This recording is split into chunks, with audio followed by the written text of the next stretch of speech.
Hi, I am Rada from truthmakesintimate.com. These days I'm looking at ways in which we keep love away, most of the times without even knowing.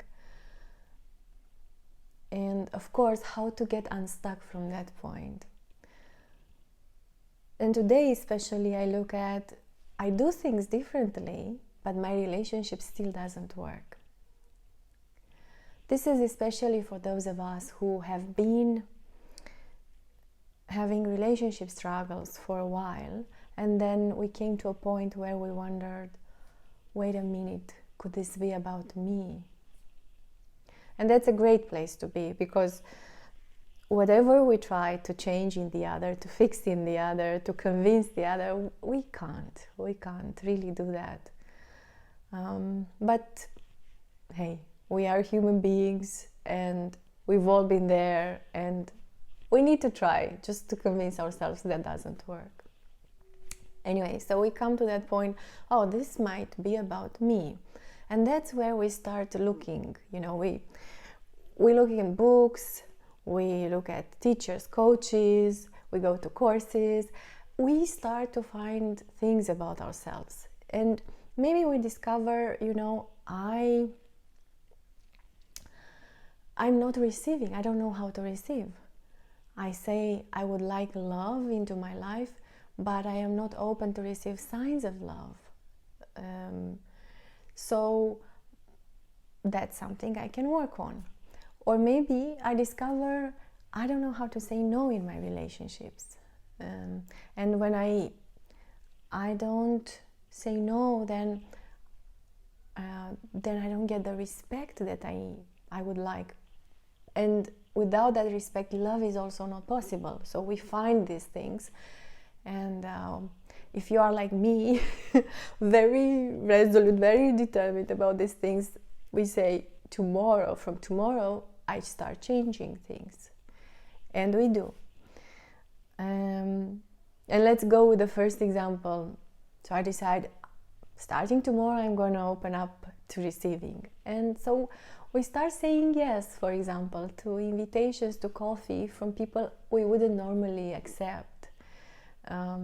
Or we start to receive compliments just by saying thank you, not discarding it with, oh, this is just an old little skirt.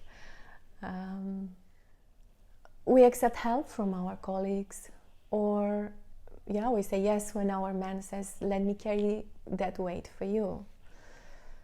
And once we do that, then something does change. We start receiving signs of love, because that's what always happens when we open to receiving. So these things start flowing in. And it's like, oh wow, I really made some progress here. But then at some point we hit a wall. It doesn't work anymore. Something is off, and we cannot name it, but it's not fantastic.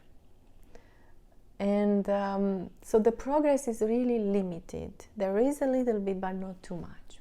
And that's where we get to the point like, oh, I do things differently in my life, but my relationship still doesn't work. So what is that? What's happening there? And I want to say that whatever I'm sharing here, it's really coming from my life, not from books. I read books, but it's not from books. So from my life and from what I see with the people I work with. So what is happening there? What I found out over the years was that everything we do in our relationships today comes from a far, far away place, comes from our childhood.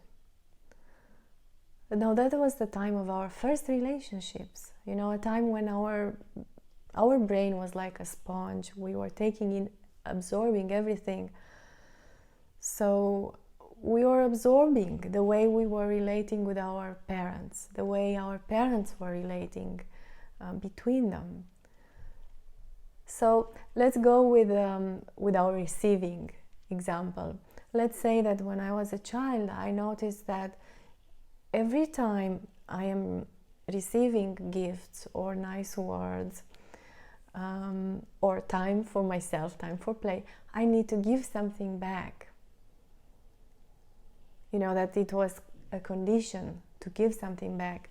And that could have been listening to my mother complaining, or helping my father doing something, or sacrificing playtime for studying. So if I saw that, then that's what I get about receiving. And then now in my relationship, when I start receiving, then I go immediately into that, and I think, oh, I need to give back. So if my man says, I'm going to do the groceries, and he does, then we might feel obliged to cook dinner, although we are tired, for example, or even have sex even though we don't want to. So then the more we receive, the more we give back, the more we resent it, the more we feel uncomfortable. So then it's not only about doing things differently, but also understanding why we do things the way we do them. So we need to go back and see what it was, that original event. And not only see, but also feel. Feel how it was for us as children to always have to give back.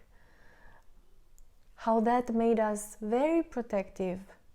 Like, you know, sometimes I can't give back, so better just not receive. And then we close off, and then we go on into life, and we don't open to receiving. So we are protected, but we are also not receiving anything, not receiving the love, not receiving the connection we would like, or only for a little time. So then we see, and then we get this appetite to finally do things differently, finally challenge that thing that I learned as a child. Because what if I don't need to give back? That was back then, but now I can just say thank you. I can just accept, receive, and say thank you. That's very nice. It feels so good to receive this. And then we might see, oh, my thank you is enough giving back, is more than enough. And once we see that, then we relax, finally relax into receiving things, and things start flowing, and then things really start changing. Because beforehand we were receiving, but we were also pulled back in that receiving, and that is not fully doing it. The other person feels it, but when we are really relaxed, we really enjoy it, then something can change in the relationship. So that is the point of today. It's not only about what we do, but also why we do it, so that we can finally do it differently, full-heartedly. Otherwise, you know, it's like we notice a flower in a pot not doing well, and then we come with a spray with water, and we spray water on the leaves. But that's gonna make it invigorated just for a little while. What we need to do is to look at the root and see, is it missing something? You know, what's going on there? And then we discover maybe it needs water, maybe it needs nourishment. We discover things that we need. So this is what I wanted to share. I hope you found it useful. And if so, I hope to see you soon. Thank you.